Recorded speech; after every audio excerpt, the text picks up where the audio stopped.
അസ്സലാമലൈക്കും വറഹ്മത്തുള്ളാഹി വബറകാതുഹു. ബിരിയാണി കഴിഞ്ഞു. ഇനി അടുത്തത്.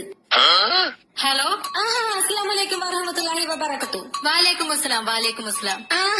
മുബാറക് മുബാറക്. അയ്യോ, ഞാൻ മുബാറക്കല്ല, മുബീനയാ. നിനക്ക് ആള് മാറിപ്പോയതാ. അയ്യോ അതല്ല, ഈദ് മുബാറക്ന്ന്. ഓ, ഈദ് മുബാറക്, ഈദ് മുബാറക്. പാത്രങ്ങൾ എടുത്ത് വരട്ടെ. പാത്ര എന്തിനാടി? അയ്യോ, അപ്പൊ ബക്രീദിന് ബിരിയാണി ഇല്ലേ? ബക്രീദിന് ഞങ്ങൾ ബിരിയാണി വെക്കാറില്ല. ഇന്നിവിടെ സാമ്പാറും ചോറാ. സാമ്പാറും ചോറാ? നിങ്ങൾ ബക്രീദിന്റെ അന്ന് സാമ്പാറും ചോറൊക്കെ കഴിക്കുവോ? ആടി, ഞങ്ങൾ ബക്രീദിന്റെ അന്ന് സാമ്പാറും ചോറും ഉണ്ടാക്ക. ബക്രീദിന്റെ പിറ്റേ ദിവസമാണ് ബിരിയാണി ഉണ്ടാക്ക. ഓഹോ അതെയോ. എന്നാ ഞാൻ നാളെ പാത്രം കൊണ്ടുവരാം. അയ്യോടി, ഞങ്ങൾ ഇന്ന് വൈകിട്ട് നാട്ടിക്ക് പോവും. അപ്പൊ ബിരിയാണി തരാൻ പറ്റില്ല. അതെ അതെ, പക്ഷെ അടുത്ത റംസാൻ എന്തായാലും ബിരിയാണി തരാട്ടാ. ഓക്കെ. ഇതന്നെയല്ലേ അവള് കഴിഞ്ഞ ബക്രീദിന് പറഞ്ഞത്. അവനെ വിളിച്ചോക്കാം. ഹലോ. അസ്സലാമലൈക്കും വറഹ്മത്തുള്ളാഹി വബറകാതുഹു.